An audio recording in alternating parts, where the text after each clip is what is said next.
Hello everyone, welcome back to my channel. આજે બનાવીશું બટેકાનું રસાવાળું શાક। તો જ્યારે આપણી ઘરે કોઈ શાક ન હોય અને ઉતાવળમાં લંચ કે ડિનર બનાવવાનું હોય તો તમે આ શાક એકદમ ઝટપટ અને ટેસ્ટી રીતે બનાવી શકો છો।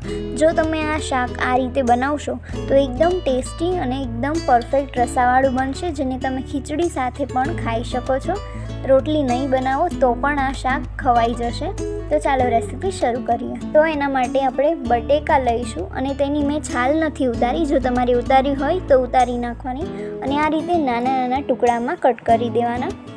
અને કુકરમાં 2 થી 3 પાવડા તેલ લઈશું, તેમાં 1 ચમચી રાઈ ઉમેરીશું, 1 ચમચી જીરું, 1 સૂકું લાલ મરચું ઉમેરીશું, 1 ચમચી હિંગ, 1 ચમચી હળદર, 2 ચમચી સ્વાદ અનુસાર મીઠું ઉમેરીશું અને બટેકા સુધાર્યા હતા તે એમાં ઉમેરીશું અને થોડી એવી ખાંડ ઉમેરી સારી રીતે મિક્સ કરીશું।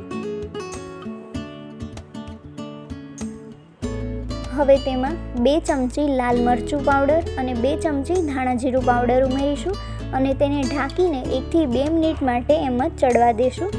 હવે 2 મિનિટ પછી તેને ખોલીને સારી રીતે બધું મિક્સ કરી લેશું।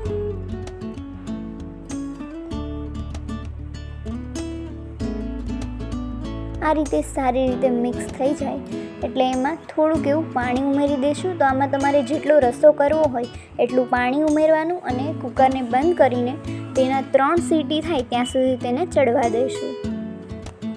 તો 3 સીટી પછી આ શાક એકદમ સારી રીતે બફાઈ ગયું છે। તો તમે જોઈ શકો છો તેનો રસો કેટલો સરસ બન્યો છે અને કલર પણ બહુ જ સરસ આવ્યો છે। આ શાક એટલું ટેસ્ટી લાગે છે કે તમે રોટલી વગર અને ખીચડી સાથે પણ એકદમ આરામથી ખાઈ શકો છો। આ શાક બહુ જ ટેસ્ટી બને છે। તમે આ રેસીપી એકવાર ચોક્કસથી ટ્રાય કરજો અને ઘરના સભ્યોને આ બહુ જ ભાવશે। તો તમને આ રેસીપી ગમી હોય તો વિડીયોને લાઇક કરજો, શેર કરજો અને મારી ચેનલને સબસ્ક્રાઈબ કરજો અને બાજુમાં આપેલ બેલ આઇકનને પ્રેસ કરજો। Thank you for watching.